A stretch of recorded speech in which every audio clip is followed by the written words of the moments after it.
Welcome to the Doubles Only Tennis Podcast, where you learn the best doubles strategies to improve your game and win more matches. I'm your host, Will Bocek. This podcast, my website, and my weekly newsletter all focus on the goal of better understanding the sport of doubles and helping players like you improve faster through actionable advice that you can use in your very next match. My goal is to provide the best doubles strategy resources in the world. And to do that, I study, analyze, and work with players at every level of the game, all the way up to the ATP and WTA tours. If you enjoy this podcast, I've created doubles strategy products that go even deeper if you want to take your doubles knowledge to the next level. At the end of this episode, I'll explain more about them, or if you want to learn more now, go to thetennistribe.com/products. Here's today's episode. You're about to hear my final interview from the 2025 Dallas Open, this time with Rob Galloway. We sat down with Rob for about 15 to 20 minutes at the Omni Hotel just outside of the tennis facilities there in Dallas, which was really a great setup this year for the upgrade, with it being a 500 event. Before I get to our conversation with Rob, a couple of quick announcements. So I will be in Austin for the ATX Open. By the time you're listening to this, by the time this is released, I'll probably already be there. If you're attending, shoot me an email. I'd love to meet you. I'll also be at Indian Wells during week 1 and then part of week 2 as well. And I'm going to be running a mini doubles camp for 3 days on Saturday, Sunday, and Monday during that middle weekend. If you would like to attend that, we have one spot left. It's mostly 4-0 players. So if you're around that skill level and want to play some tennis and learn a couple of doubles strategies during that middle weekend before the tournament starts, then shoot me an email, will@thetennistribe.com, and we can get you signed up for that. If you'll be at Indian Wells and want to watch some doubles matches, feel free to shoot me an email as well. I'm also going to be making some changes to the website over the next couple of months. We're going to do a complete overhaul, a total redesign, and all of the content is going to be much better organized. I'm actually going to include the membership integrated into the website as well. So there will be a little login and logout button at the top of the website, which is going to make the membership way better than what we currently have right now on the Teachable platform. So it's going to be some really big upgrades. It's going to make it a lot easier for you to navigate, whether you're a paying member or just a free listener of the podcast. You'll be able to find content easier. You'll be able to navigate around the site easier. It's just going to be a lot better. So I'll have more announcements as that starts to roll out, and I'm hoping to have that all completed by the end of March, although a lot of those types of projects do tend to run a bit long. So it certainly could go into April, but I'll keep you all updated on that. So let's get to this conversation with Rob Galloway. So Rob is the number 30 doubles player on the ATP Tour. He's near a career high ranking. I think last week or 2 weeks ago, he was at a career high of around number 25. He made the finals in Dallas with his partner, Ariel Behar. And we talk about that partnership. He also talks a little bit about his story. He played at a small college called Wofford. He was on the Challenger and Futures tours for a while. He talks about that. He talks about actually during a time he was applying for different jobs. He thought his tennis career was going to be over. And then he had a couple of big results and it extended his tennis career. And now he's a top 30 doubles player in the world. We also talk about United Cup, mixed doubles, making doubles more popular, how he's improved his game over the last several years. He's been on a really steep trajectory, improving from outside the top 100 to inside the top 60 to the top 50 and now all the way to the top 30. And then after this conversation, after we stopped recording, and I wish we had kept recording because I found this fascinating, Rob talked about his training that he does at home, and he lives in Boulder, Colorado, which is high elevation. And he said he thinks that it's kind of a training hack for doubles players because the atmosphere is a little bit lighter, so the ball travels quicker through the air. So you're required training in Boulder to have quicker reactions. And if you watch Rob, it's very evident that he has super quick reactions at the net. So I think it's paying off, but I found that fascinating and wanted to share it with you. So without further delay, enjoy this conversation from the Dallas Open with Rob Galloway. Hey everybody, welcome to the show. Today we have Rob Galloway on here at the Dallas Open. Rob, welcome. Yeah, thanks for having me on. So we are here in Dallas. You've got your semifinal match tomorrow. How has the week been so far? How's the tournament been? It's a new location here. It's upgraded to a 500. Talk about the kind of experience so far. Yeah, I mean, having a 500 in the U.S. is incredible. We don't have that many. I mean, we have a lot of 250s and other tour events, but to get this one upgraded is amazing for especially for us doubles players where points are a premium and you're trying to chase a lot of points. But yeah, the facility is unbelievable. Everything's like walking distance. It's a great start to hopefully the event keeps improving and should be great. And then, yeah, we had a good start to the week. Doubles is obviously comes down to a couple points. We had a battle in the first round and against some close friends and snuck that one out and played really well yesterday to get through that one. Yeah, I feel like and I just thought of this now as you were saying that. Like, I feel like men's doubles probably has the smallest margins of any between like men's singles, women's doubles, even mixed doubles. Like, I feel like men's doubles is the tightest margins. Would you agree with that? Yeah, for sure. And then especially at like tour events, not slams, where it's down to deuce points and 10-point tiebreakers. Like, it's 1 or 2 points can change the match easily. Yeah. So I want to talk more about kind of your season and the last several years. You've improved a ton, but first, share your story with us. How did you get started in tennis? You played college tennis, I know. Talk about your kind of story. Yeah, I have a different background than most. I mean, I started playing when I was young, was a good junior, and then completely stopped and burned out. And then luckily, the coach at Wofford College recruited me, but I played like 4 USTA tournaments during high school, so like not much at all. And he took a chance and got a lot better in college and decided to give it a chance to play pro. Played for 2 years, or like my goal was just give it 2 years, and this is like year 10, so it's been going all right, I guess. Yeah, it's trending in the right direction. How difficult was that decision after college to decide to turn pro? I would imagine you had different opinions from maybe like parents and mentors and friends. And yeah, I think I set myself up. I did some internships in college to prepare for life other than tennis, but my like college coach, my parents, my family, everyone was so supportive of me taking that chance to, just give it a shot for a couple of years, give it the right chance, and then you always have the rest of your life to do other stuff. So yeah, did you have a kind of goal within those 2 years? Like, if I don't get to this ranking by year 2, I'm gonna go back, or were you just kind of feeling it out? Yeah, just feeling it out. If I could, if I belonged and if I was improving and having fun, and that's still kind of my mantra right now. Like, if I'm improving and having fun, I'll keep going. But yeah, in that time, it was not like I needed to be ranked a certain amount or certain height and win a certain number of matches. No, it was just, let's see if we like belong in this and see if we can do it. Yeah. What was the moment where you felt like you belonged, or like, was there a light bulb kind of moment or big win in that first 2 years that penciled you in to stay on tour longer? Yeah, so actually, I won my first challenger in doubles with Dennis Kudla, Riley Opelka's new coach. And during that week, I was applying for jobs. Like, I'd been grinding for a long time, like for 2 years, hadn't really done anything. So I was applying for jobs, and then I won my first challenger. And I was like, well, actually, let's keep going with this. So that was probably a change, like a pivotal moment in my career, I guess. Yeah. Talk about your, it looks like for several years after that, you stayed between maybe like 90 to 120 or something around the rankings. And then the last couple of years you hit the top 50 and now top 30. Talk about just your rankings journey over the last few seasons and what led to those big milestones.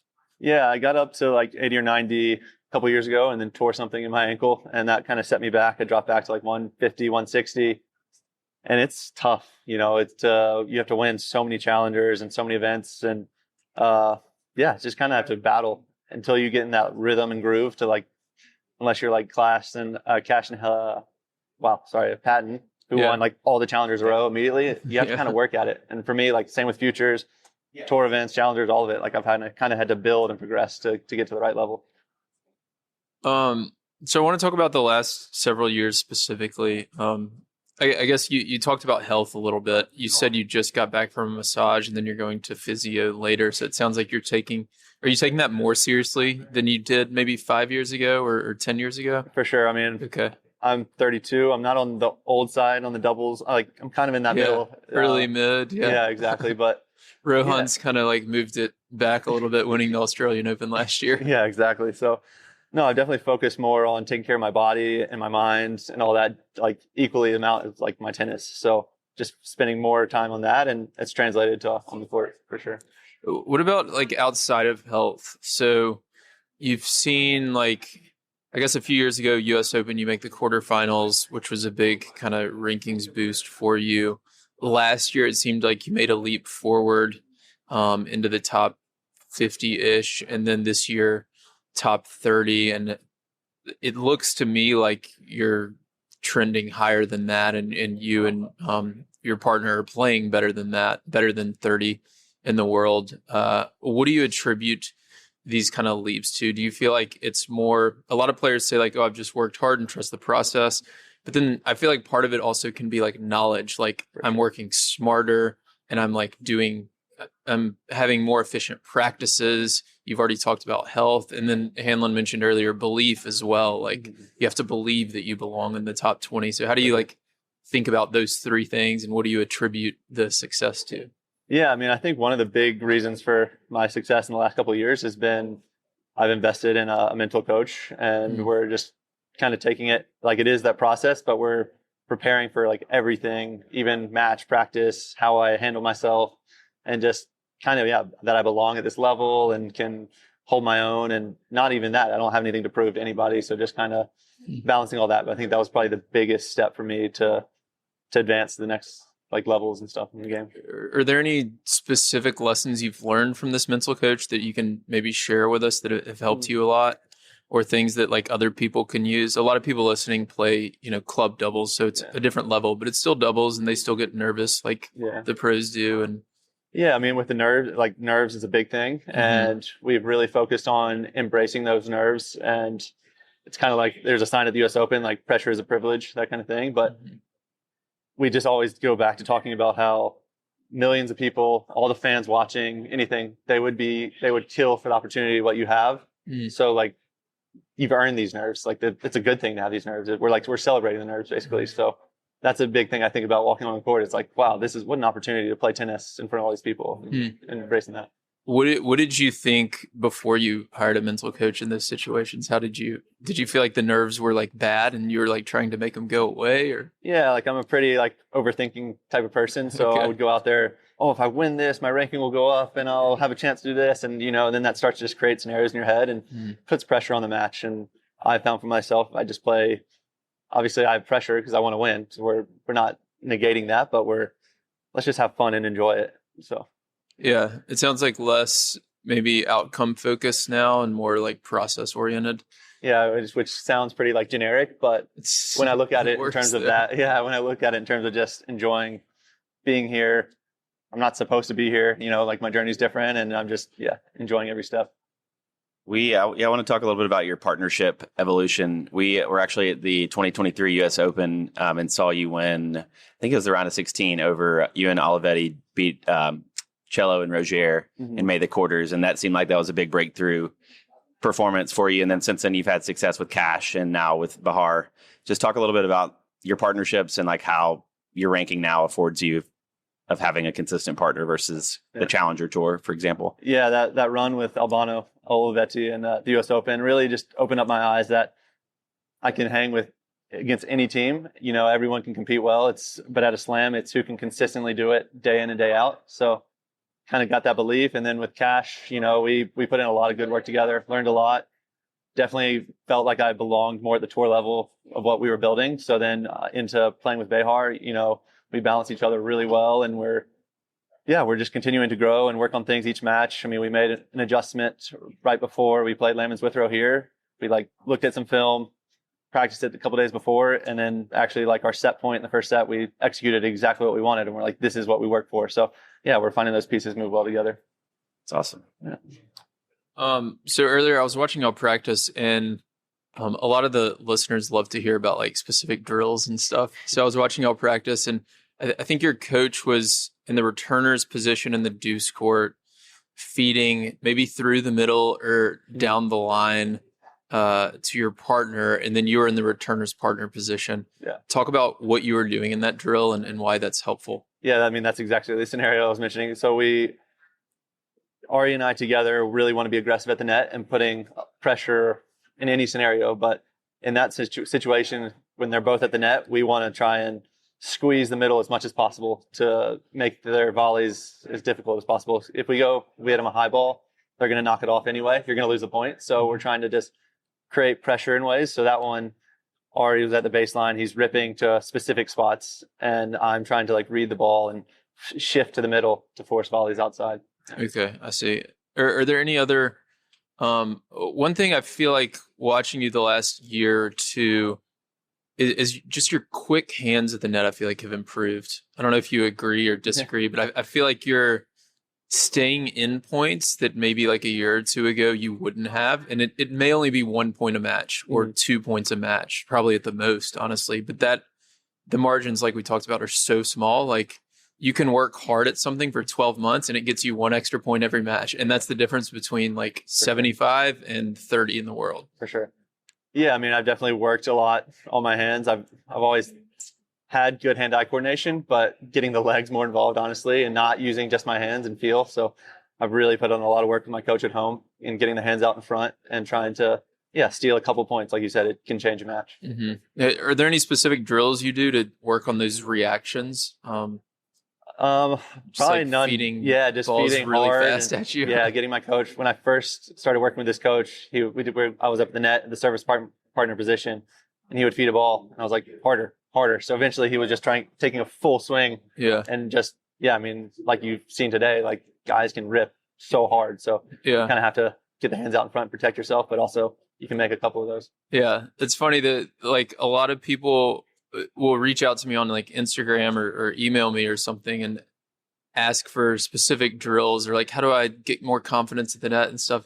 And I talk to you and these other pro players, and it's it's not that complicated. Yeah. You just literally get somebody to feed balls at you really hard, and eventually you develop the reactions. Yeah, I would say the biggest thing is, there's nothing different than what anyone can do, but we're actually at the higher level. We're actually just protecting ourselves and blocking the ball back versus the average person is trying to swing at the volley, and we're doing the opposite. We're just angling it off and using angle of deflection to protect ourselves and make the volley. So less is more in that way. Yeah, you don't have to generate the pace because it's already there. Yeah, that makes a ton of sense.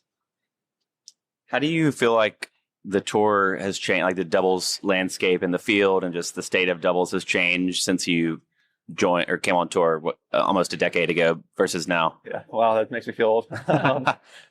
Honestly, I think it's amazing. We always are looking for ways to improve the tour, improve doubles on tour, and I would obviously love to see it keep growing, but I'm very thankful and appreciative for the way it is right now. I mean, I love my job. I love what I do.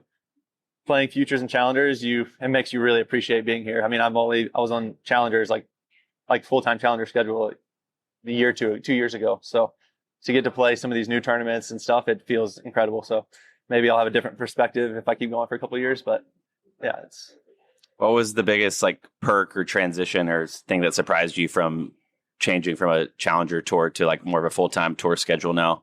Yeah, it's interesting. I mean, that's a great question. I don't know if I have the answer really. I mean, the hotels are a little bit nicer. The food you just feel like you're taken care of a little bit more in each one. But I mean, some challengers are amazing. Don't get me wrong. They're incredible. I have some that are my favorites, and I joke that one day I'll go back and retire playing the Cleveland Challenger. I just look one of my favorite places. So, they're all great. So.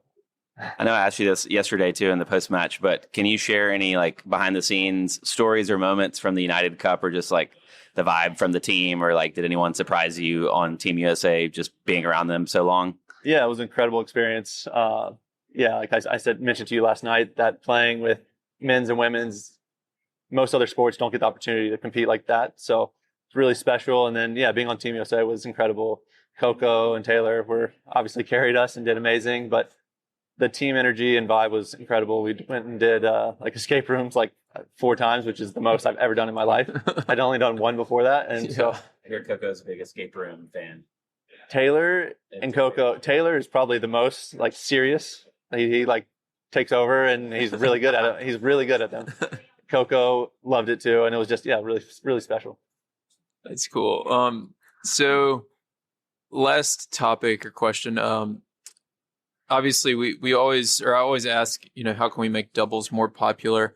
I'm curious what, from a player perspective, like, how do you feel like it changes from, I guess, country to country or like tournament to tournament, in terms of the crowds, but also like how much the tournaments, and obviously you don't have to call tournaments out or whatever, but how much the tournaments respect the doubles. I feel like it definitely has a lot of variety. So if you can shed some light on that.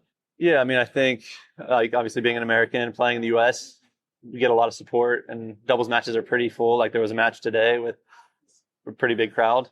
So yeah, it just varies country to country. Like in the UK, get pretty good doubles crowds, in Australia, great doubles crowds.